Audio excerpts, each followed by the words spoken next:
nosso Deus, se você sente a presença dele nessa manhã.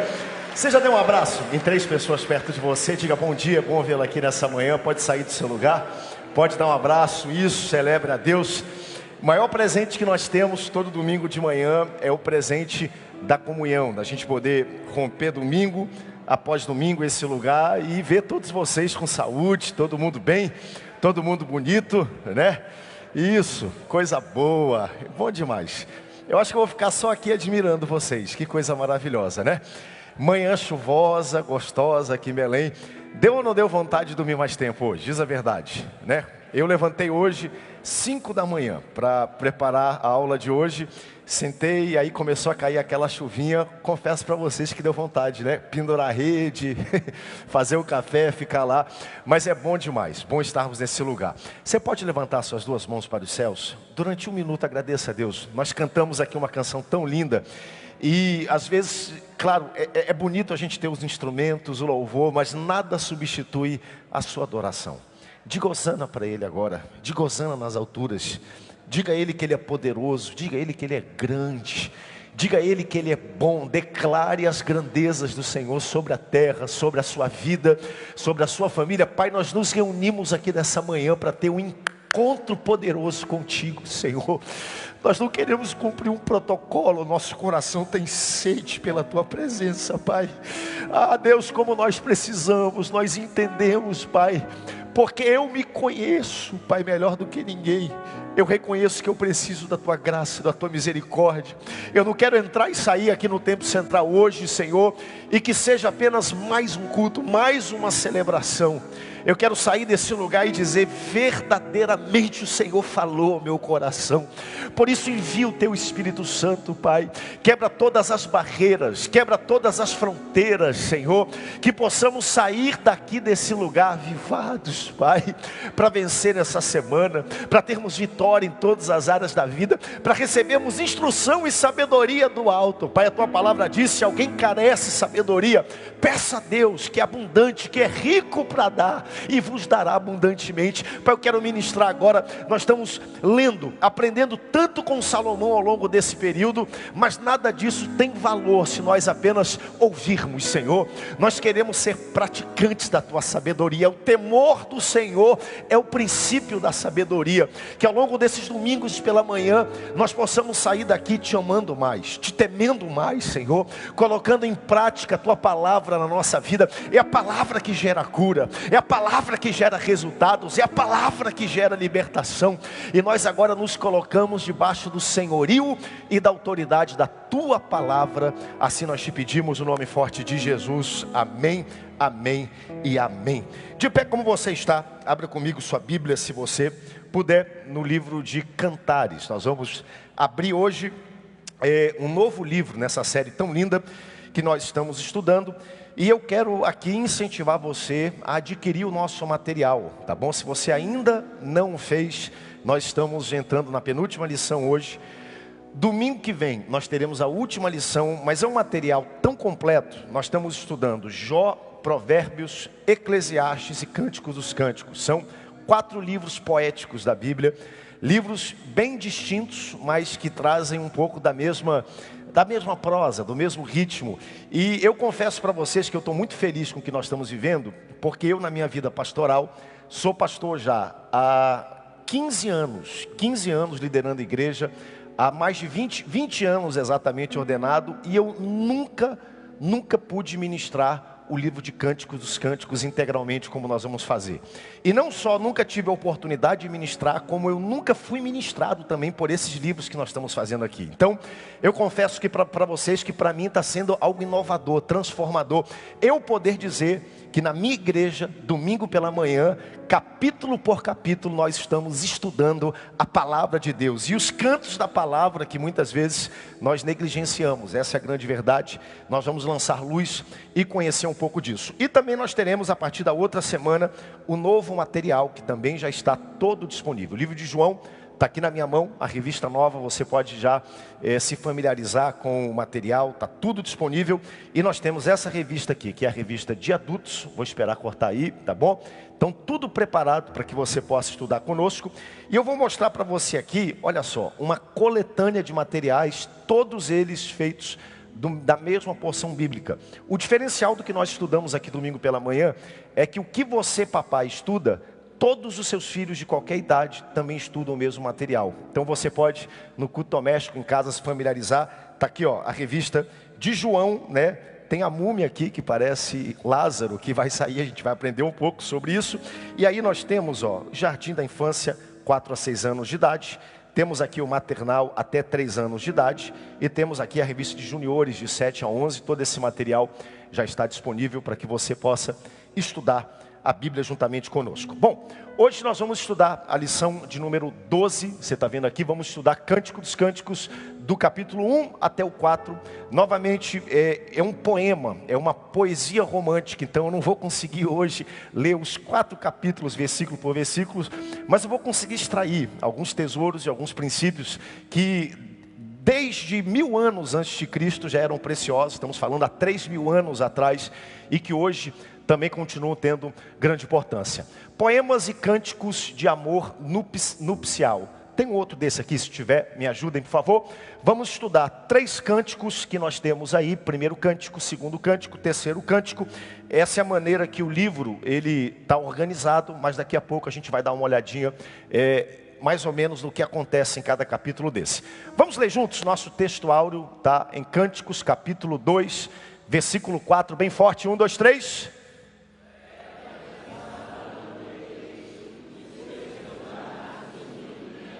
Leva-me à sala do banquete e o seu estandarte sobre mim é um amor. Nossa leitura bíblica com todos está ali em cima, ó. Cânticos do capítulo 1, versículo 1, até o capítulo 2, versículo de número 7. Se você puder localizar na sua Bíblia, abra, nós vamos ler juntos. Eu vou ler os versículos ímpares, vou abrir, você vai ler os pares em diante, e nós vamos até o versículo 7.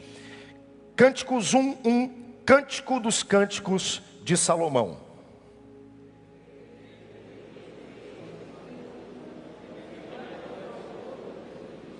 Suave é o aroma dos teus ungüentos, com unguento derramado, como unguento derramado é o teu nome. Por isso as donzelas te amam.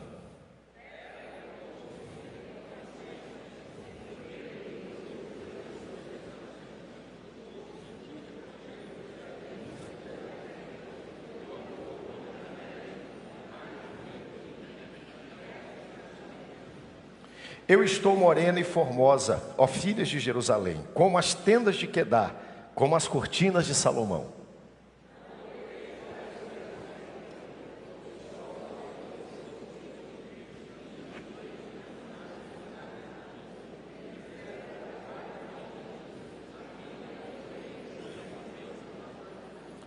Dize-me, ó amado da minha alma, onde apacentas o teu rebanho, onde fazes repousar pelo meio-dia, para que não ande eu vagando junto ao rebanho dos teus companheiros.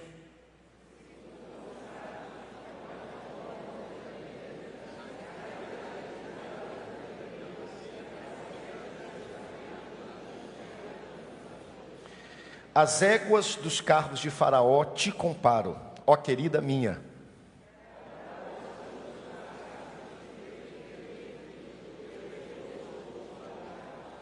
Enfeites de ouro te faremos, como com incrustações de prata.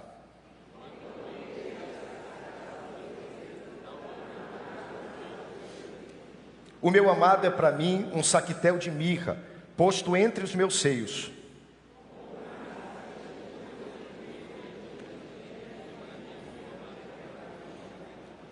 Eis que és formosa, ó querida minha, eis que és formosa, os teus olhos são como os das pombas.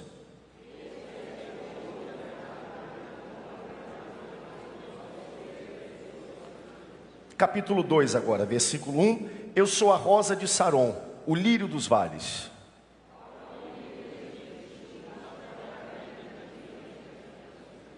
Qual a macieira entre as árvores do bosque, tal é o meu amado entre os jovens. Desejo muito a sua sombra, e debaixo dela me assento, e o seu fruto é doce ao meu paladar.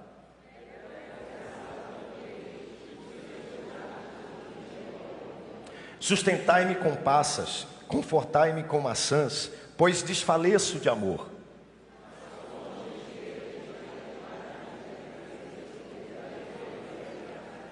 Conjuro-vos, ó filhas de Jerusalém, pelas gazelas e servas do campo, que não acordeis nem desperteis o amor, até que este os queira.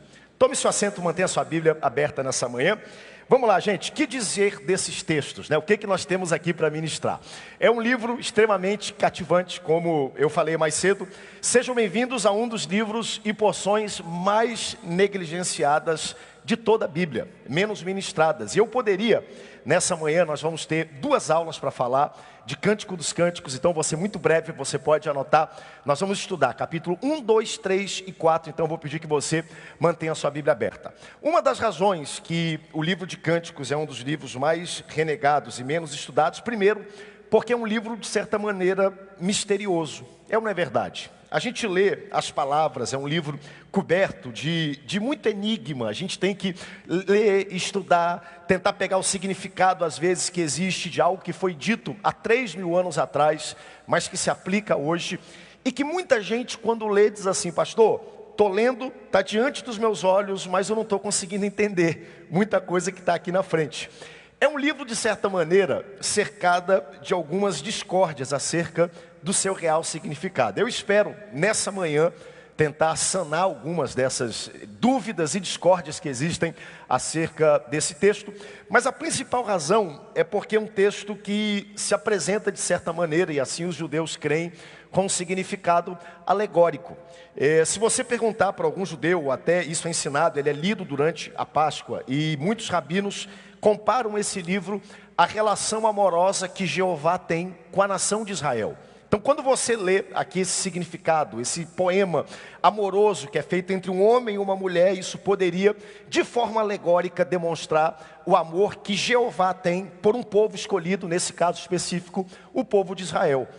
Muita gente também acredita, e nós que somos da Nova Aliança e lemos e temos a revelação do Novo Testamento, já olham para esse livro de forma tipológica. O tipo é aquilo que é uma coisa que representa uma outra coisa, uma pessoa que representa uma outra pessoa.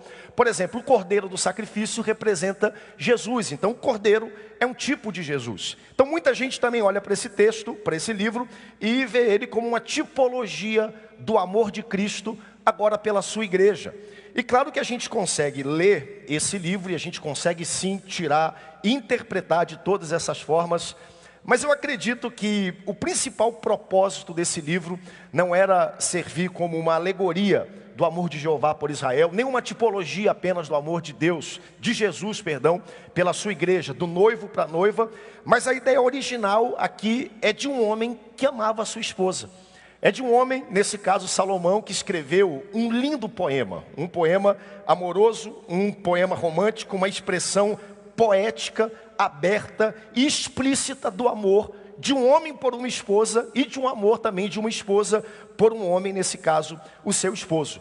Eu quero alertar você nessas 2 semanas que a linguagem aqui desse livro é uma linguagem extremamente aberta, extremamente explícita, e glória a Deus porque isso está na Bíblia, porque isso faz parte também do projeto, do propósito de Deus, que o homem se realize, se satisfaça emocionalmente, intimamente, e a Bíblia, como tendo resposta para todas as coisas, também retrata isso de maneira muito aberta e muito clara nas suas páginas. Mas dê uma olhadinha para mim, rapidamente introduzindo, Cânticos, capítulo 1, versículo 1, aí na sua Bíblia. Se você puder deixar aberta, pode tirar aqui o roteiro para mim, eu vou usar muito pouco hoje.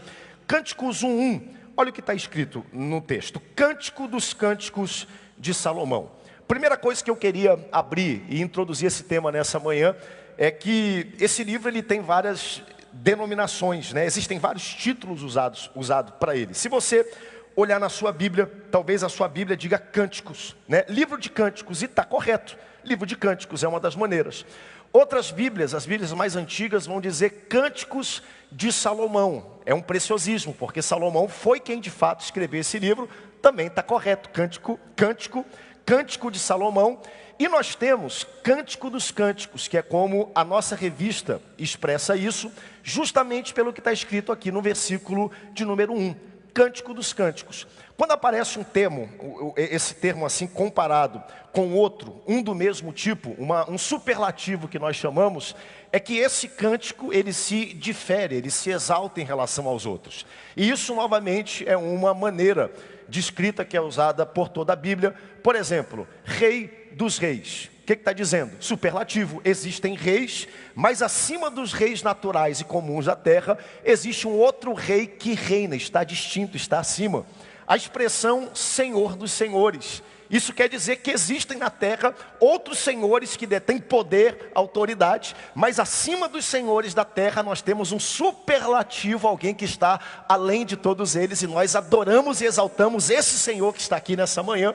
Santo dos santos, o que significa? É que existem locais santos, adereços santos, mas no caso do tabernáculo e do templo, havia um local dentro desses, que era local da habitação do próprio Deus, então esse local estava acima, ou seja, era mais santo do que os outros. Então, nós temos Cântico dos Cânticos, porque esse cântico, esse poema aqui, esse superlativo que é colocado, é o melhor de todos os poemas que Salomão escreveu ao longo da sua vida. Coloca para mim aqui na tela, 1 Reis capítulo 4, versículo 32, rapidamente. E a gente vai conhecer um pouco mais da personalidade, das habilidades desse grande homem que foi Salomão. E nós estamos estudando aqui vários trechos, né? Mas olha só o que está escrito aqui. Compôs 3.000 provérbios e foram os seus cânticos 1.005. Então Salomão pessoalmente compôs 3.000 provérbios e nós estudamos o livro de Provérbios, boa parte dele composta por Salomão. Vimos Eclesiastes, que é o livro da maturidade, da velhice de Salomão. Mas na ordem cronológica, o primeiro de todos eles é Cântico dos Cânticos. E a Bíblia no livro de Reis diz para a gente que Salomão compôs 1.005 poemas e cânticos como esses. Ele não é uma pessoa extraordinária, cheia do Espírito de Deus, né? Só que desses 1.005 cânticos que Salomão compôs, esse que nós vamos estudar é o superlativo. Existem senhores e existe o Senhor. Existem reis e existem o rei. Existe muita coisa santa, mas existe o santo dos santos. Existem muitos cânticos, 1.004 ao todo que Salomão escreveu, mas esse é o mais importante e é o mais completo de todos eles. E nós temos o privilégio da Bíblia registrar e estudarmos ele nessa manhã. Então, Cântico dos Cânticos tem 8 capítulos, foi escrito por um homem incrível. Quanto mais a gente estuda, se aprofunda, mais eu admiro Salomão. E ele é um diálogo poético, um diálogo romântico, predominantemente entre dois personagens. E se você tiver com a Bíblia aberta, dê uma olhadinha, que você vai perceber que, assim como foi no livro de Jó, lembra de Jó? Quando a gente tem a parte que Jó fala, a parte que Jó é questionado, depois Jó volta a falar. Você vai perceber, olhando na sua Bíblia, que tem a parte que o noivo canta, o esposo canta, dê uma olhadinha. Tem a parte, pode olhar que está bem separadinho aí nas epígrafes da Bíblia, que a esposa canta, que a noiva canta, a gente vai conhecer quem é essa esposa. Nós temos um horário que um coro canta, e a Bíblia não descreve exatamente quem é esse coro. Em alguns momentos, isso é denominado como as filhas de Jerusalém, filhas de Sião. Ou seja, outras moças, donzelas e virgens que poderiam ser esposas de Salomão, mas que agora estão exaltando, cantando também.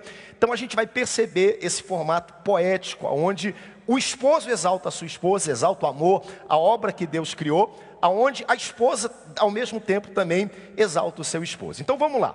Salomão é o principal personagem, juntamente com uma moça. E nós não temos o nome dessa moça, mas essa moça, ela é denominada e descrita pelo local aonde ela cresceu, a cidade de Sunem. Por isso, o texto a denomina como sunamita. Para quem já foi para a Terra Santa, para Israel, nós fomos aqui no primeiro ano, tínhamos para esse ano, para setembro, a gente não sabe ainda se vai acontecer ou não. Com toda certeza, no próximo ano, temos a expectativa de que consigamos voltar com a caravana para a Terra Santa. Se você nunca foi, deixa eu fazer um desafio para você. Faça um esforço e vá, participe, é algo que muda sua perspectiva, sua visão bíblica. A cidade de Sunem, ela fica bem pertinho de Nazaré, que é a cidade onde Jesus cresceu. Lembra da história que tem, Jesus está pregando na sinagoga, de repente ele declara quem ele é, ele está lendo o livro de Isaías, depois pegam Jesus, levam Jesus até a beira do precipício, para jogar, precipitar Jesus até lá embaixo. Daquele local, do penhasco daquele precipício, você vê uma parte fantástica da Terra Santa. Você vê no Antigo Testamento o Vale de Jezreel, que é o Vale do Armagedon, onde vai acontecer a Batalha do Apocalipse, um vale enorme. Você vê na frente de Nazaré, e um pouquinho para a esquerda, até os dias de hoje, existe uma pequena vila com o mesmo nome, chamada Shunem. Shunem, que está lá, que é o local onde cresceu essa moça, que no texto aqui, o livro descreve como sendo a Sunamita. Então, uma vila que existe até os dias de hoje. E quando a gente lê essa história, eu, claro, leio e gosto de mencionar, porque isso aqui, gente, é literalmente um conto de fadas. Não tem como não ser. A gente está falando de quem? Salomão, filho de Davi, o rei da nação, né?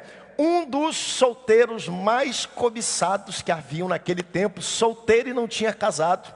E nós estamos tendo agora Salomão procurando para si uma esposa. Imagine só quantas possibilidades Salomão teria de encontrar uma esposa.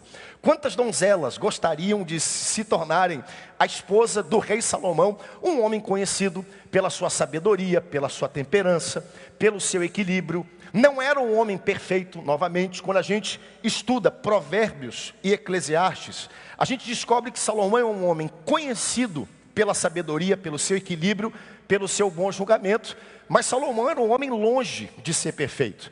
Porque o objetivo desses livros não é mostrar como o homem pode comprar sabedoria, ter sabedoria. Muito pelo contrário, Salomão mostra que a sabedoria é importante, mas que ele mesmo, sendo um homem cheio de sabedoria, que ensinou muita sabedoria, em certo momento se afastou de Deus. E o temor de Deus é o princípio da sabedoria. Quem se aproxima de Deus tem sabedoria. Quem busca a Deus tem sabedoria. Quem tem todo ensinamento, formação, mas se afasta de Deus, perde a sabedoria e paga o preço ao longo da vida. E Salomão mostra com a sua própria vida e a sua caminhada. Ele constrói, ele começa muito bem. No meio do caminho, a sua fé, seu fervor começa a esfriar.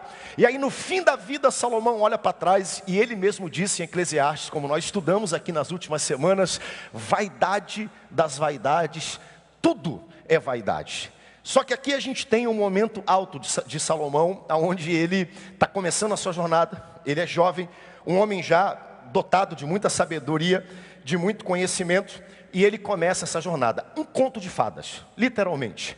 O rei da nação de Israel, procurando uma esposa, poderia buscar na corte, na capital, que era Jerusalém, mas ele vai para uma cidadezinha camponesa, pequena até hoje, naquela época chamada Sunem, para encontrar o seu amor, encontrar a sua esposa.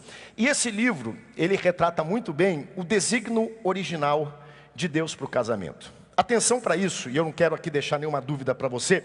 A gente vai descobrir como Deus formou o casamento, o local da união conjugal, heterossexual, monogâmica, para ser o local correto onde o homem e a mulher se satisfazem intimamente. Esse livro aqui é um mapa, esse livro aqui é um manual de como Deus criou o homem e a mulher para serem plenos, para serem felizes, satisfeitos em todas as áreas da vida, principalmente e inclusive na área íntima, e o texto vai falar sobre isso. Alguém pode perguntar assim, mas pastor, Salomão não teve outras mulheres? De fato teve. A Bíblia descreve que ele teve ao todo 1000 entre mulheres e concubinas, porque naquela época era muito natural que se fizessem alianças de território, alianças militares para isso, mas esse propósito de Salomão nunca foi o propósito original de Deus. A gente vê no Antigo Testamento a poligamia, homens com muitas mulheres, isso foi algo que o ser humano introduziu na sua cultura, no seu jeito, mas nunca foi o propósito original de Deus. Desde o início, quando Deus criou o ser humano, Ele formou um homem, uma mulher para se unirem, se tornarem uma família e viverem felizes para o resto da sua vida. Esse foi o propósito de Deus. O homem foi fazendo alterações ao longo do caminho, e o próprio Salomão pagou um preço muito caro por isso, porque ele entendeu no fim da vida que isso foi um erro que ele cometeu. Mas aqui nós temos, novamente, o propósito original. Esse relacionamento, esse encontro, essa união, esse casamento é tido por historiadores, por pessoas que amam e estudam esse texto da Bíblia, como o primeiro e principal de Salomão. Então nós temos aqui, novamente, o propósito original. Como Deus criou para ser.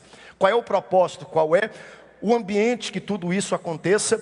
E é por isso que esse livro ele retrata tanta felicidade, retrata palavras tão bonitas como nós vamos estudar hoje e amanhã. Para fechar a nossa introdução, página 72 da sua lição, se você tiver, eu não sei se tem aí, Rubens, a 72, coloca para mim, tem aí um pouco de como é dividido esse livro, tá bom? Vai aparecer aí. Todos os cânticos, são 6 cânticos ao todo, que são denominados e aparecem. Esses cânticos, eles estão colocados sem descrever o que acontece em todos eles, mas aí é um pouco da divisão do que nós vamos estudar, se tiver a página 72, se tiver ok. Se não tiver, não tem problema. Mas vamos resumir.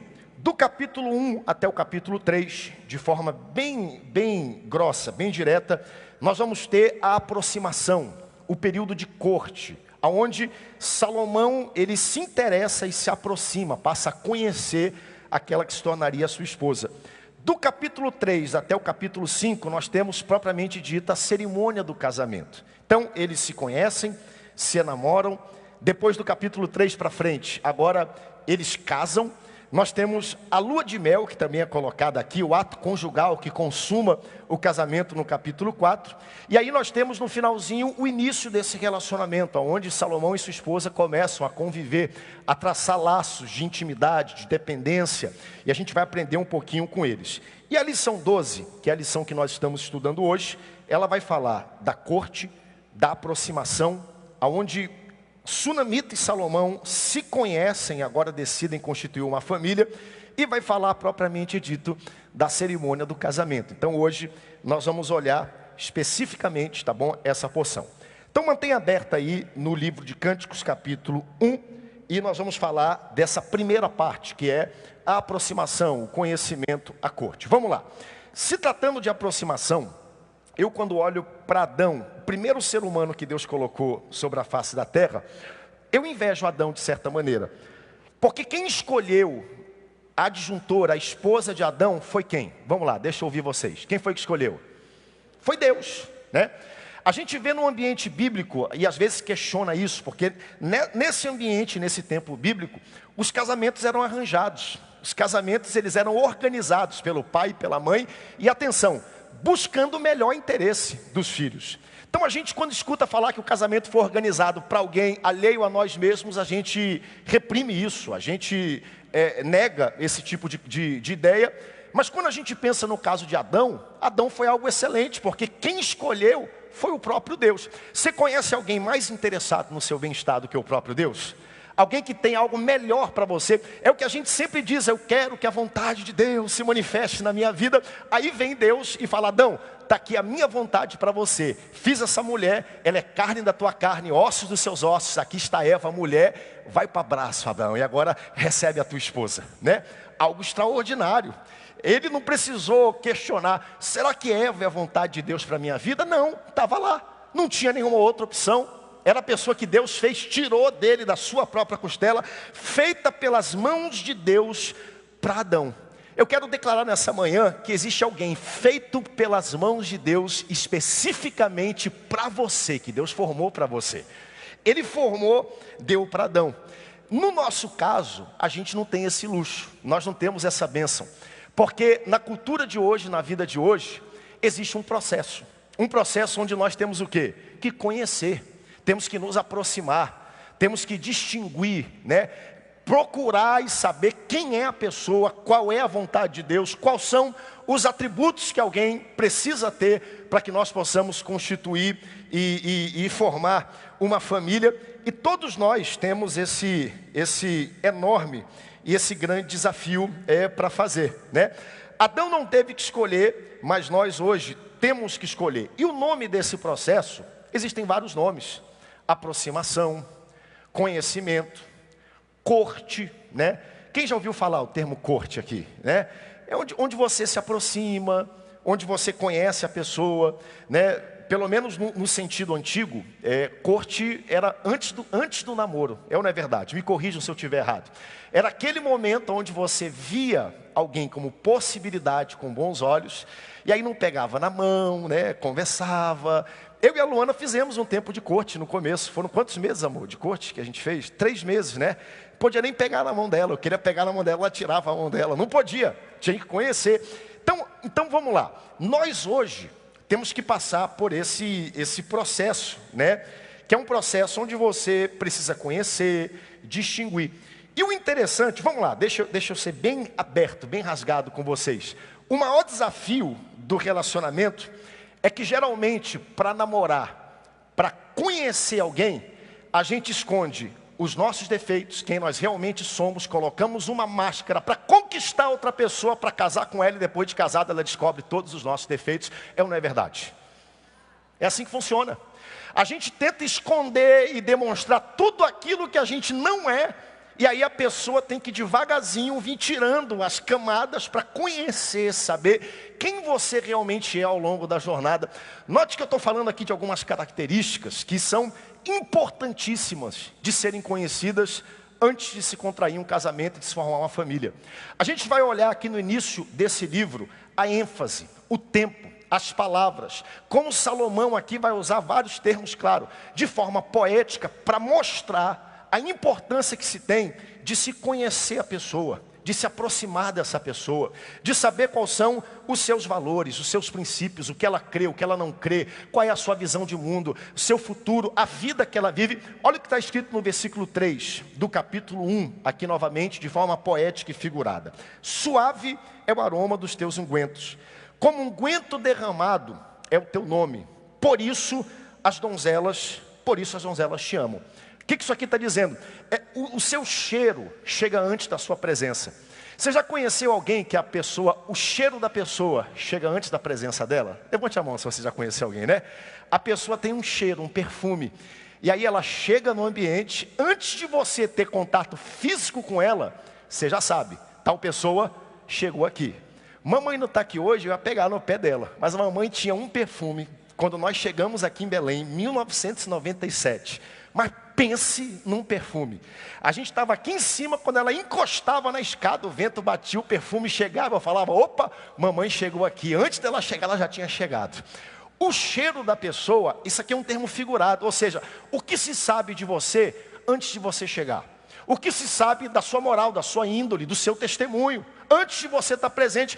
Ela aqui está exaltando o caráter de Salomão, suave é o aroma do teu unguento. Como unguento é derramado o quê? Derramado é teu nome, versículo 3. O teu nome já é conhecido antes de você chegar. Teu testemunho, tua moral, por isso que as donzelas te amam. Sua honra é conhecida, seu unguento, sua moral é conhecida antes de você chegar. Versículo 12, se você olhar novamente, continua novamente ela falando sobre essa característica que Salomão tinha. Enquanto o rei está sentado à sua mesa, o meu nardo exala o seu perfume. Ela está dizendo, né? Antes de eu falar, antes dele ter algum contato, ele está me conhecendo, sabendo. O meu amado é para mim como um saquetel de mirra, posto entre os meus seios, como um racimo de flores de hena, vinda nas vinhas de Enguede, é para mim o meu amado. Esse texto aqui, e toda essa primeira parte do capítulo 1, está falando da importância da corte, de se conhecer, de se aproximar. Atenção, meus irmãos, eu quero aqui, e nós temos aqui várias gerações me ouvindo por TV, presencialmente, os jovens que estão chegando. Eu sugeriria para vocês que esse aqui é o momento mais importante de qualquer relação. É ou não é verdade? Momento de se conhecer, momento de se dar tempo para conhecer quem é a pessoa, como é essa pessoa, sabe? Aproveitar esse momento de aproximação, de corte, futuramente de namoro, para saber tudo. Como é que essa pessoa honra pai e mãe? Trabalha? Gosta de acordar cedo? Como é que essa pessoa se submete à autoridade pastoral, filial, autoridade geracional de alguém mais cedo, de alguém mais idoso e mais experiente? Isso é importante. Aqui nesse texto, claro que Salomão não detalha isso, mas ele está falando do tempo onde o cheiro, a personalidade, essa pessoa, ela se torna conhecida. E alguns pontos importantes aqui que a gente vai ver ao longo dessa trama e desse poema lindo, amoroso que é descrito para nós, é que primeiro, você vai perceber a preocupação da sunamita e a preocupação de Salomão em relação ao caráter. Sabe por quê? Porque a aparência passa, mas caráter permanece. A aparência pode começar um relacionamento, mas o que sustenta um relacionamento para o resto da vida chama-se caráter. E a gente vai ver aqui a ênfase que existe em se conhecer o caráter, como um unguento derramado, como um perfume, assim é o teu nome. Eu estou dizendo isso porque nós vivemos hoje no meio de uma geração obcecada, literalmente, com aparência. Aparência, a gente julga pela aparência, a gente crê pela aparência, as pessoas se apaixonam pela aparência, as pessoas contraem um relacionamento, casam por causa da aparência e nunca tomam tempo para conhecer o caráter. E o caráter é o que mantém um relacionamento vivo. A gente vai observar, quando você lê depois com calma, como eles se descrevem, um buscando conhecer o tempo todo o quê? O caráter, quais são os valores, quais são os princípios de alguém que pode ser esposo, ser esposa e com essa pessoa se constituir uma família. Então, primeiro, aparência e caráter. Por todo o livro, a gente vai perceber isso. Segundo ponto, que é muito prevalente, o tempo. Diga comigo, tempo. Tempo. Tire tempo para conhecer. Vou repetir, tire tempo para conhecer. As pessoas geralmente querem que você estabeleça um objetivo. Pastor, qual é o tempo necessário para se estabelecer um relacionamento? Não sei. Existem regras, de vez em quando tem pontos fora da curva. Vou dar 2 exemplos para vocês. Primeiro exemplo, pastor João Colenda Lemos e missionária Ruth Dores Lemos, meus avós maternos. Meu avô cresceu no Brasil, nasceu em Pelotas, no Rio Grande do Sul, e tinha um desejo muito grande de ser missionário, de estudar a Bíblia, participar, ter um seminário. O que ele descobriu naquela época? Que não havia no Brasil, isso aqui é início da década de 40, nenhum seminário pentecostal no Brasil. Haviam seminários tradicionais, reformados, mas não havia seminário pentecostal no Brasil. Ele procurou o tio-avô dele, pastor J.P. Colenda. Os mais antigos lembram e sabem quem ele é. Foi um dos fundadores do CETAD, aqui em Belém do Pará. Procurou seu tio-avô, falou, olha, aqui no Brasil não tem nenhum seminário pentecostal, então eu queria que vocês me ajudassem, me enviassem para a América, para estudar lá, porque lá existe. E o meu desejo é voltar da América e fundar aqui no Brasil o primeiro instituto bíblico pentecostal do país. Ótimo. Foi para a cidade foi para Missouri, nos Estados Unidos, estudou os 4 anos. Na última semana dele, na América, e eu tive o privilégio também de fazer seminário, num seminário da Assembleia de Deus, mesmo processo. No finalzinho, você é indicado um evangelista autorizado, e aí você tem que fazer um período de internato, passar por várias igrejas, pregar, ministrar. Quando foi a última igreja que o meu avô foi enviado, antes de voltar para o Brasil para ministrar, ele chegou na igreja, final da década de 40, e ele descobriu que a igreja não tinha um pastor, tinha uma pastora, Ruth Dores, que era a minha avó. Quando ele chegou na igreja, ela estava tocando piano. Quem conheceu aqui a minha avó sabe que ela tocava, era uma musicista de mão cheia. Ela de costa, tocando piano. Meu avô chega para ministrar. Quando ele entra na igreja, ele sabia que na outra semana ele tinha que voltar para o Brasil. Ele aqui no coração dele falando com Deus, quem me dera se eu tivesse uma esposa assim. Imagine só uma pastora, uma mulher envolvida com o reino de Deus, acima de tudo, uma musicista, toca piano, como isso me ajudaria no campo missionário? Mal ele sabia que ele estava orando isso aqui, e Deus estava trabalhando no coração dela também. Ele pregou no culto, quando terminou o culto, ele foi se despedir dela, foi agradecer, ele falou, olha, me desculpa a maneira que eu vou dizer, mas eu sou chamado, estou me formando, Deus me deu um chamado para missões no Brasil, estou voltando semana que vem, e eu amaria ter comigo uma esposa, uma pessoa do seu perfil e do seu jeito com o seu chamado. Ele falou isso de forma despretensiosa, mas esperando, né? Falou de brincadeira, mas falou sério. Ao mesmo tempo, ela virou para ele e falou assim, eu vou orar sobre isso, porque Deus também falou comigo sobre o Brasil, e eu tenho um chamado para o Brasil.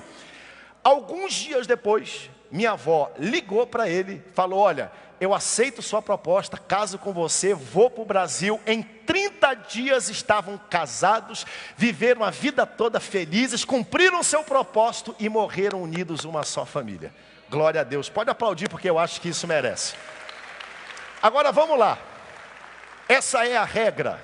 Não. Não é a regra. É a exceção da exceção. Porque na vida real, na maior parte das pessoas, é necessário que você tenha o quê? Tenha tempo.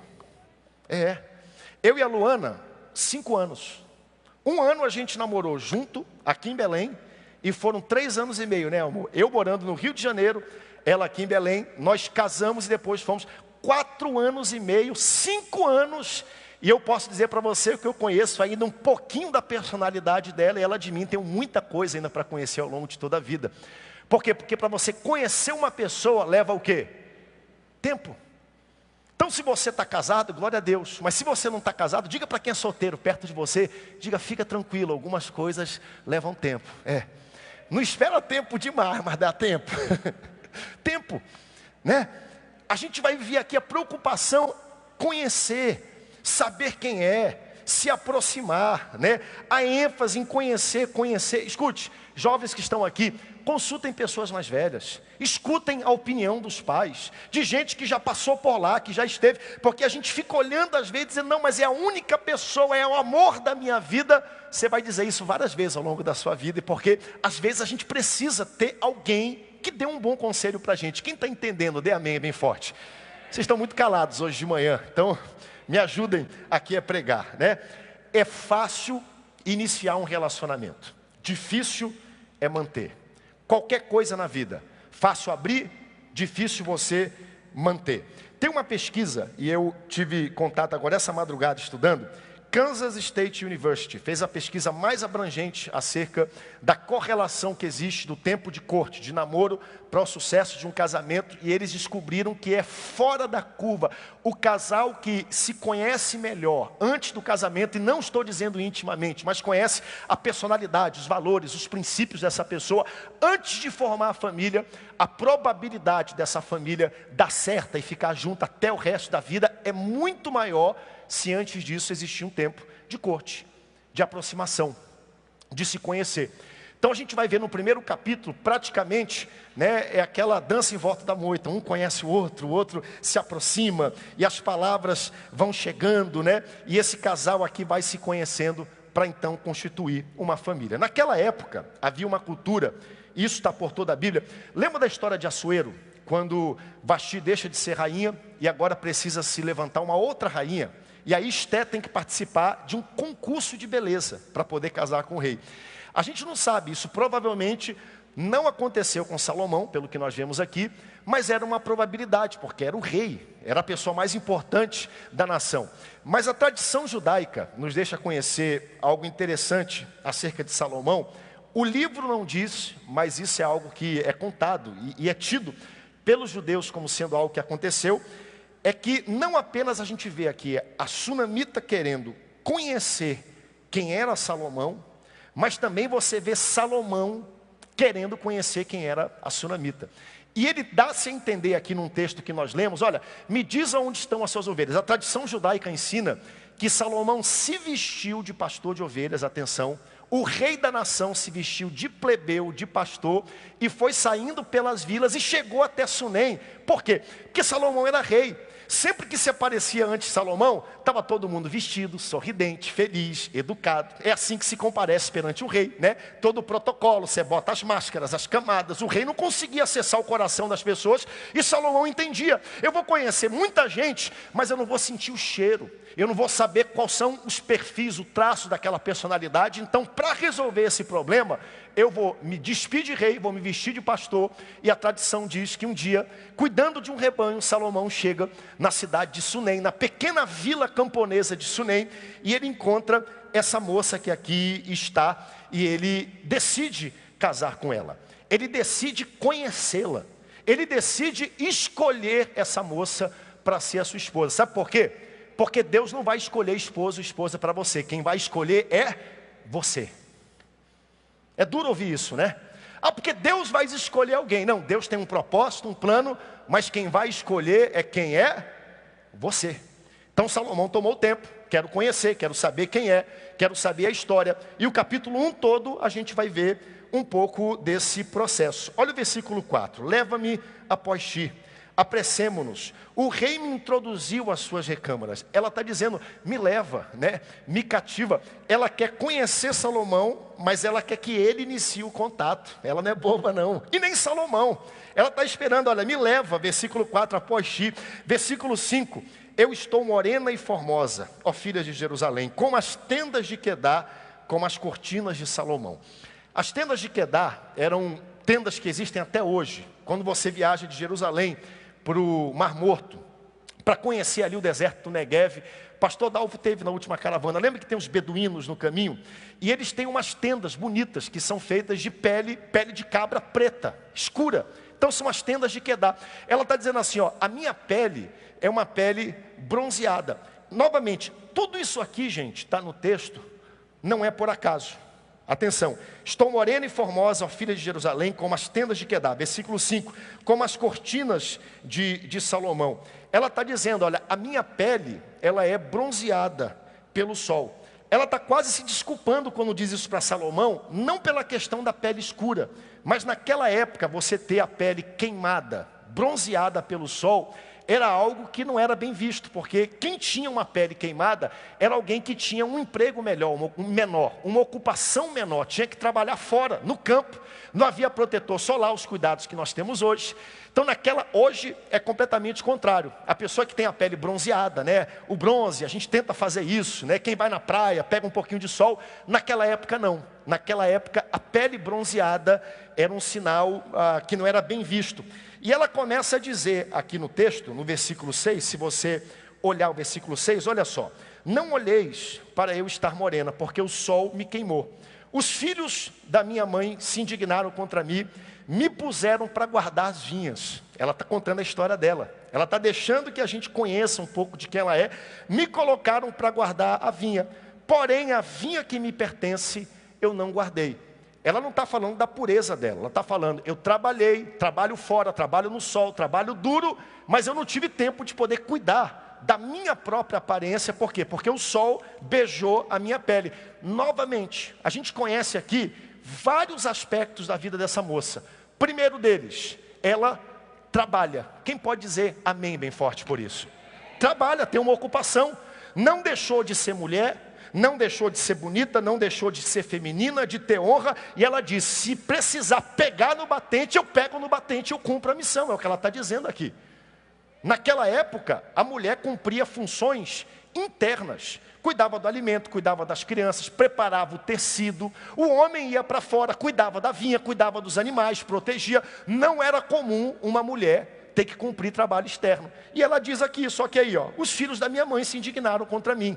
Se injustamente, se não tinha quem cuidasse da vinha, porque eles estavam cuidando do rebanho e alguém precisava, ela está dizendo, se ninguém fazia, eu fazia o trabalho. Por isso, a minha pele, ela é morena. Novamente, trabalha, nós conhecemos aqui a vida pessoal, lembra do cheiro, daquilo que antecede.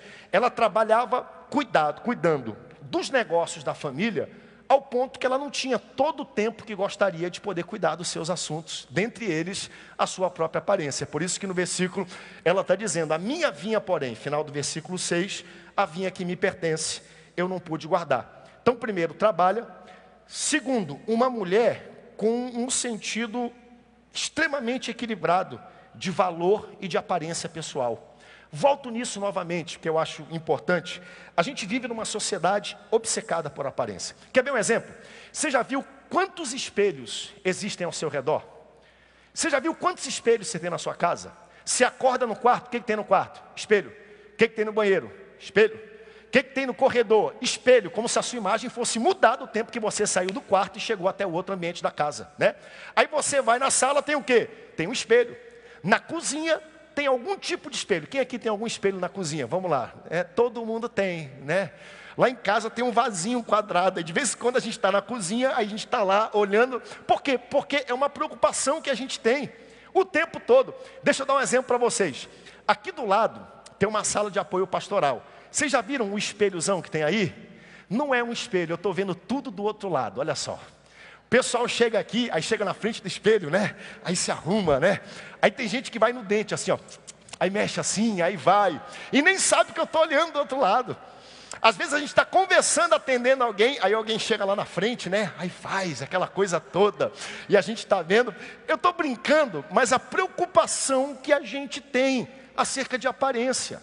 E hoje em dia, a gente é bombardeado, atenção gente, bombardeado por internet, por TikTok, por Facebook, por mídias sociais, por um estereótipo de aparência do que deveria ser, e não é.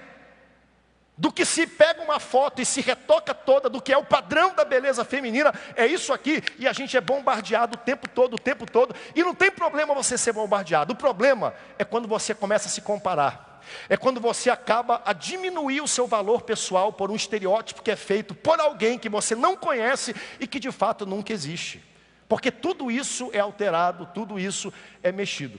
Um exemplo que eu já dei aqui, do Samuelzinho, está aqui o Samuelzinho quando era menor, sempre foi ligado em futebol, vida toda, futebol.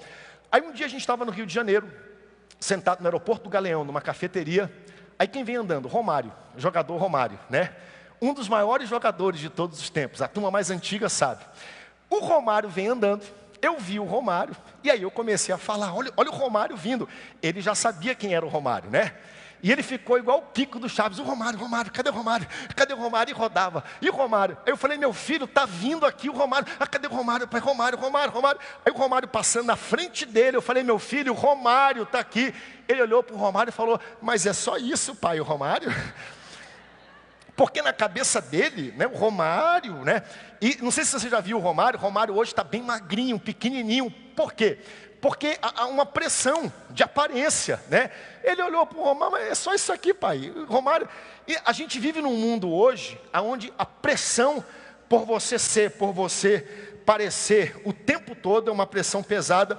E aqui a gente vê uma mulher extremamente equilibrada em relação ao seu trabalho, em relação à sua própria imagem pessoal. Versículo 7 ela diz, dize-me, ó amado da minha alma, onde apacentas o teu rebanho? Onde faz repousar pelo meio-dia? Aonde, para que onde eu esteja vagando, não esteja o rebanho dos teus companheiros. Novamente, é um texto aqui conhecido, porque talvez Salomão tenha se vestido, né, como pastor de ovelhas, para ir procurar, e ela reconheceu Salomão como sendo um pastor de ovelhas. Então, até aqui no capítulo 1, nós temos corte, um casal que se encontra, se conhece. A partir agora da versículo 9 para frente, nós temos propriamente dito esse período de namoro, né? E daqui para frente são elogios mútuos que você vai ver entre Salomão e a Sunamita e Salomão. Versículo 9, vamos lá, atenção mulheres, me ajudem aqui e me digam se Salomão está certo. Olha o que ele diz, as éguas dos carros de Faraó te comparo, ó amada minha. Não dê um elogio como esse para nenhuma mulher, conselho para você, tá? Isso aqui aconteceu há 3.000 anos atrás. Por que Salomão disse isso? Porque Salomão era conhecido por gostar de cavalos. Por toda a nação haviam estábulos. Ele era uma coisa que todo mundo sabia que Salomão gostava, admirava. Então quando Salomão disse isso no contexto dele, ele está dizendo, olha, aquilo que eu admiro, aquilo que eu acho bonito, tu estás acima de todas essas coisas. Para ele era um grande elogio, para a gente não. Versículo 15, né? E aí você vai ver o esposo, agora Salomão dizendo, eis que és formosa, ó querida minha, eis que és formosa, os teus olhos são como os olhos das pombas. Mais uma vez, ele está usando aqui vários elogios daquela época. Capítulo 2, versículo 4, vamos lá, já estou me encaminhando para o final. Versículo 4, leva-me à sala do banquete. Até o versículo 9, corte, conhecer, saber quem é a pessoa, caráter. Do versículo 9 para frente, o relacionamento já começa a se consolidar, um namoro. Aí no versículo 4 do capítulo 2, leva-me à sala do banquete. Seu estandarte sobre mim é o amor. Nosso texto áureo. O que Salomão está fazendo aqui nesse texto? Salomão agora está assumindo publicamente a sua amada. Pela primeira vez ele está levando ela até Jerusalém, levando ela até a sala do quê? Do banquete. E estendendo uma bandeira, dizendo, a sua bandeira sobre mim é o quê? É o amor. Ele está dizendo, eu amo essa mulher, estou aqui, ó, pessoalmente mostrando, é aquilo que Jesus fez por mim e por você na cruz do Calvário, quando ele demonstrou o maior amor que existe por toda a humanidade. Quando ele assumiu publicamente que nos amava. Olha só que coisa. Então nós temos aqui Salomão fazendo isso, né? O relacionamento ficando mais sério, ela sendo reconhecida por ele publicamente, versículo 7. Conjuro-vos, ó filhas de Jerusalém, outras moças que poderiam vir a também ser esposas de Salomão, pelas gazelas e servas do campo. Coloca para mim o versículo 7 aqui, por favor, Mídia, rapidinho. Conjuro-vos, ó filhas de Jerusalém, pelas gazelas e servas do campo, que não acordeis e nem desperteis o amor até que este o queira. Tá bom? É esse, 2,7, por favor. Estou no capítulo 2 já. Capítulo 2, versículo 7. Coloca para mim, dê uma olhadinha comigo aqui nesse capítulo. Perfeito. Conjuro-vos, ó filhas de Jerusalém, pelas gazelas e servas do campo. Atenção para essa frase. Que não acordeis nem desperteis o amor até que este o queira. O que Salomão está dizendo aqui? Ele está dizendo, o amor tem o seu lugar e o amor tem o seu tempo. Não desperte e não acorde o amor até que chegue a hora certa. Novamente, a preocupação com o tempo. Eles se conheceram, agora estão se namorando, preparando para casar, e ele continua falando sobre a importância do tempo. Não desperte o amor, não acorde. Amor tem o seu tempo, tem o seu lugar. Não estimule prematuramente o amor. Gente, isso aqui é boa sabedoria. Isso aqui é sabedoria bíblica para a nossa vida. O que Salomão está dizendo? Deixe o amor florescer naturalmente, né? Criar raízes. Toda árvore, antes de aparecer, ela tem que criar o quê? Raízes. Todo relacionamento, antes de se tornar, ele está dizendo, eu estou cumprindo todo esse protocolo, não estimule o amor prematuramente. Porque tem gente que tem que assumir relacionamento o tempo todo, porque não fez dever de casa. Essa é a grande verdade, né? Não procurou, não soube se esse é realmente um relacionamento que pode dar certo. E tem gente que nunca assume relacionamento porque não tem caráter e não presta. Essa é a grande verdade. Essa é a grande verdade. Então ele está dizendo aqui, não estimule prematuramente, é um processo natural. Ah, pastor, mas não há ninguém no mundo, pastor, não tem ninguém na igreja para mim.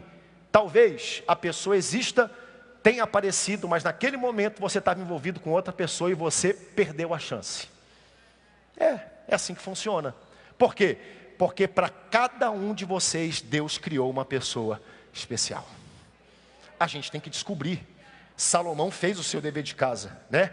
Novamente, eu acho importantíssimo, a gente vai ver isso andando, e eu já vou terminar o texto, você pode ler depois os elogios que existem, mas a gente vai ver daqui para frente o casamento, capítulo 3 e capítulo 4, propriamente dito, acontecendo, e você vai ver algumas linguagens aparecendo aqui na Bíblia que são extremamente gráficas. Eu quero terminar com isso. Nossos jovens estão chegando e é importante que eles escutem isso aqui também. Quando a gente percebe na Bíblia esse tipo de linguagem, eu pessoalmente dou glória a Deus, de ver a Bíblia mostrando para mim e para você que tudo que tem a ver com o ser humano é bom, foi criado por Deus e tem o lugar certo, a hora certa e tem a ocasião certa.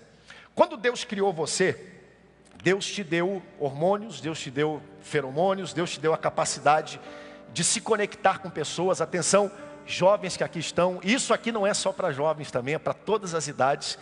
Esse desejo que o ser humano tem de se completar, de se encontrar, inclusive intimamente, sexualmente, foi dado pelo próprio Deus. Só que no lugar certo e na hora certa. Conexão, química, né? A gente sabe o que é isso. O tempo vai passando, a gente vai sentindo isso menos, mas todos nós sabemos o que é isso. E esse impulso é um impulso que foi dado pelo próprio Deus. Ele criou, colocou dentro de você. Agora, se ele é dado por Deus, ele tem que ser guiado por Deus. Porque se ele não for guiado por Deus, vai arruinar e vai estragar a sua vida. Foi Deus que colocou isso dentro de você. E se você quiser viver isso na sua plenitude, então viva de acordo com aquilo que ele fez. Tem o seu lugar, tem a sua hora, tem a sua maneira. Vou dar um exemplo para você. Está chegando quase a hora do almoço. Já olhou uma lareira? Já olhou aquela brasa dentro da lareira, cumprindo o seu propósito, exalando aquele calor? Numa noite fria, você chega perto de uma lareira, aquela brasa está lá, cumprindo o seu propósito no lugar certo. Uma brasa acesa, né? Vamos colocar num outro contexto, perto do almoço. Já olhou a brasa dentro da churrasqueira? quando ela está ali exalando calor para fazer aquela carne, aquele peixe, aquele alimento bonito, pega essa mesma brasa e coloca em cima de um sofá e vê o que acontece. Não funciona. O sofá vai pegar fogo, vai criar destruição. Por quê? Porque tudo que Deus criou tem a sua hora, tem o seu lugar e o seu jeito certo de ser desfrutado. Tire isso do ambiente de Deus, você vai ter dificuldade, vai ter destruição e problema. A gente vai descobrir, Salomão vai começar a mostrar para a gente aqui a beleza do impulso sexual que é dado por Deus, que é feito por Deus, no seu contexto certo, é excelente, é lindo. Fora do seu contexto, cria muita destruição. Provérbios capítulo 5, versículo 15. Vamos para um outro livro que Salomão também escreveu, a gente estudou um pouco sobre isso. Palavras de Salomão, mas que se repetem em Cânticos dos Cânticos novamente. Olha só, que Salomão diz, Provérbios 5, 15 até o 18. Bebe a água da tua própria cisterna e das correntes do teu poço. Derramar-se-iam para fora as suas fontes, e pelas praças o ribeiro das suas águas. Sejam para ti somente e não para estranhos contigo. Seja bendito o teu manancial, alegra-te com a mulher da tua mocidade. Bom conselho, conselho bíblico e celestial que ele está dando. O que ele está dizendo? Intimidade e sexo dentro do casamento é como beber de uma água limpa e de uma fonte que é só sua. Intimidade e sexualidade fora do casamento é beber água suja de um esgoto que vai arruinar a sua vida. Deus criou, Deus deu, Deus formou, mas dentro de um contexto. Cantares capítulo 2, versículo 14, novamente, Salomão dizendo, pomba minha, que andas pelas fendas dos penhascos, no esconderijo das rochas escarpadas, mostra-me o teu rosto, me deixa ouvir a tua voz. Novamente, chegando no casamento, a preocupação de Salomão, eu quero continuar te conhecendo, me mostra, né? O tempo todo, conhecer, saber quem é, continuar essa jornada de conhecer quem é a sua amada, quem é a pessoa. Um dos melhores conselhos, eu não posso dar muitos, tenho ainda pouco tempo de casamento, estou casado há 16 anos, entre casamento e noivado e namoro, 20 anos, mas já posso falar um pouquinho já dessa jornada tão linda, que é a jornada de casamento e de família. Um dos maiores desafios que nós temos, é o desafio de continuar conhecendo a pessoa que está ao nosso lado, é ou não é verdade? Problemas todos nós temos, o tempo todo. Mas o nosso desafio, atenção coral, é a gente a vida toda, me mostra, procurar, querer conhecer, estar perto dessa pessoa, sabe?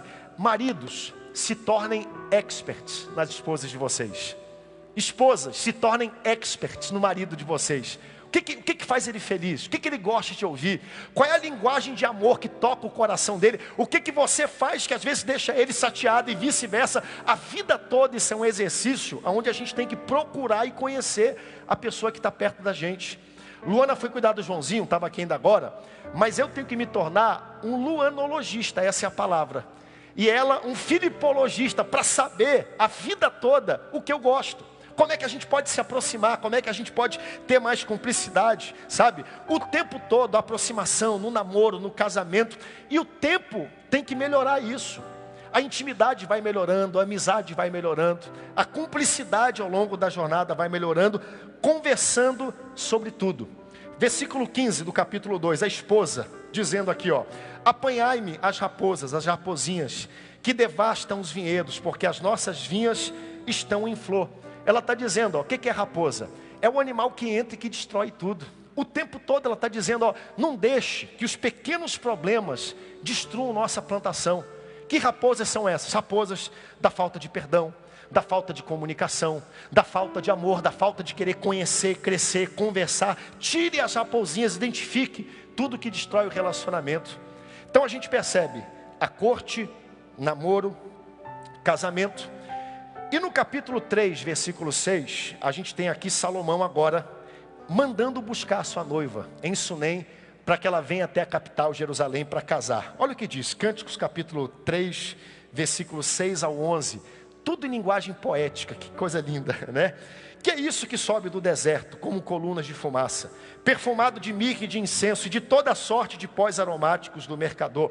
As carruagens de Salomão vem descendo de Jerusalém até Sunem, e ela está olhando de longe o pó levantando, e ela diz que é isso. Versículo 7, é a liteira de Salomão, 60 valentes estão ao redor dela, valentes de Israel, como caminha num caminho perigoso. E Salomão naquele dia não pôde ir buscá-la, era rei, tinha muitas coisas. Ele manda a carruagem, ele manda os valentes guardando a carruagem. Versículo 8, todos sabem manejar a espada e são destros na guerra, cada um leva a sua espada à cinta por causa dos temores noturnos. Mesmo caminho da história do bom samaritano, caminho perigoso. Salomão agora manda buscar em Sunem a sua noiva, sua futura esposa, e ela está vindo naquela carruagem, chegando na cidade, só que ele entende o caminho é perigoso. Que tipo lindo aqui, né? Da proteção do marido, dele cuidando, né? Dos terrores noturnos, versículo 8. Tem um texto de Matthew Henry, que foi um dos maiores comentaristas bíblicos, e ele diz assim: a mulher não foi tirada do pé do homem para que o homem esteja por cima dela e pise sobre ela. Também a mulher não foi tirada da cabeça do homem para que esteja sobre ele e pise sobre ele. Mas a mulher foi tirada do lado do homem para que o homem possa amá-la, protegê-la, e de perto do coração para que o homem possa dar amor para ela todos os dias da sua vida. Não é algo lindo e maravilhoso? Então a gente tem aqui esse homem que cuida, que protege, que guarda, chamado Salomão. Versículo 9, o rei Salomão fez para si um palanquim de madeira de Líbano, ou seja, a carruagem, fez as colunas de prata, o espaldo de ouro, o assento de púrpura, tudo anteriormente ornado com amor pelas filhas de Jerusalém. Ela está descrevendo a beleza da carruagem que ele fez. Versículo 11, saí, ó filhas de Sião, contemplai o rei Salomão com a sua coroa, que a sua mãe o coroou desde o dia da sua coroação, e no dia de júbilo do seu coração, ela reconhece aqui quem Salomão é. Salomão manda buscar, recebe ela. E no capítulo 4, versículo 1 ao 5, eu termino com isso. Vou pedir que você fique de pé comigo. A gente tem aqui o canto de Salomão no dia do seu casamento, e agora transferindo para a lua de mel, que nós vamos estudar no próximo domingo. O ato nupcial que consuma o casamento da lua de mel e o início desse relacionamento. Cantares capítulo 4, versículo 1 e 5. Salomão dizendo agora à sua esposa, antes de consumar o ato: como és formosa, querida minha, como és formosa. Os teus olhos são como os das pombas, que brilham através do véu. Teus cabelos como os rebanhos de cabra, que descem desde o monte Gileade. E os teus dentes como o rebanho das ovelhas recém-tosquiadas, que sobem do lavadouro, dos quais todas produzem gêmeos, e nenhuma delas há em suas crias. São brancos, todos perfeitos, todos no lugar. Os teus lábios como um fio de escarlata, a tua boca é formosa. A tua face como a romã partida, que brilha através do véu. Teu pescoço como a torre de Davi, edificada por arsenal. 1000 escudos pendem dela, todos broquéis de soldados valorosos. Os teus 2 seios como 2 crias gêmeas de uma gazela, que se apacentam entre os lírios. E eu vou parar por aqui, porque a linguagem fica muito figurada daqui para frente, mas você leia depois quando chegar em casa. Sabe por quê? Porque isso aqui está na Bíblia, gente. No lugar certo, da forma certa, da maneira que Deus criou para ser. Você foi feito para ser feliz com a pessoa que Deus preparou para estar ao seu lado, em todas as maneiras, principalmente na maneira íntima, quando a gente cumpre, né? Faz todo esse processo. Tem uma piada, e eu termino com ela, vou orar com você. Papai sempre conta a história que um homem muito fervoroso, obreiro muito fervoroso, né? Ele queria casar de qualquer jeito. E aí um dia ele encontrou uma pessoa, né? Fez todo o processo, tudo bonitinho, se aproximou, conheceu, casou com essa mulher, tudo. Aí depois do casamento da lua de mel, ele vem para a igreja contar o testemunho. Pega o microfone, sai da igreja com a paz do Senhor, todo fervoroso. E diz: meus irmãos, eu era um homem sozinho, um homem solitário, mas aí Deus me apresentou uma varoa e o Senhor estava comigo. E todo mundo, glória a Deus, aleluia, né? O tempo foi passando, conheci, me aproximei dela, pedi ela em namoro porque Deus estava comigo. Aí todo mundo celebrou com ele. E aí passou o tempo, pedi ela em casamento e ela aceitou, de um homem feio como eu, porque Deus estava comigo. Olha só, né? E aí ele contando a história, casei porque Deus estava comigo. E aí, quando terminou o casamento, peguei ela no colo, entrei no hotel, naquele quarto da lua de mel. Quando eu entrei naquele quarto, eu olhei para o anjo e falei: anjo, agora fica aqui, porque agora o assunto é comigo. Aí o anjo olhou para mim e falou: vai que é tua, Tafarel, vai lá e resolve o teu problema. Mas não é assim não. Em todos os momentos, Deus está com você nessa jornada. Todos os momentos. É propósito de Deus. Nós estamos estudando um poema amoroso, figurado, mas que mostra o desígnio e o projeto original de Deus para a felicidade do ser humano, do homem, da mulher, do casamento, da união conjugal, heterossexual, monogâmica, em um lugar seguro para a sua felicidade. Levante suas duas mãos para os céus, eu quero orar com você nessa manhã. É um livro difícil. Domingo que vem eu quero convidar você, nós vamos ter um momento interessantíssimo. Só esquenta, só melhora. Pai, nós queremos te agradecer porque Tu és um Deus que cuida de tudo na nossa vida. Tu és um Deus que tem projetos, planos. Tu és um Deus, Senhor, que preparou algo bom para cada um de nós. Nos deixa conhecer os Teus propósitos, Pai.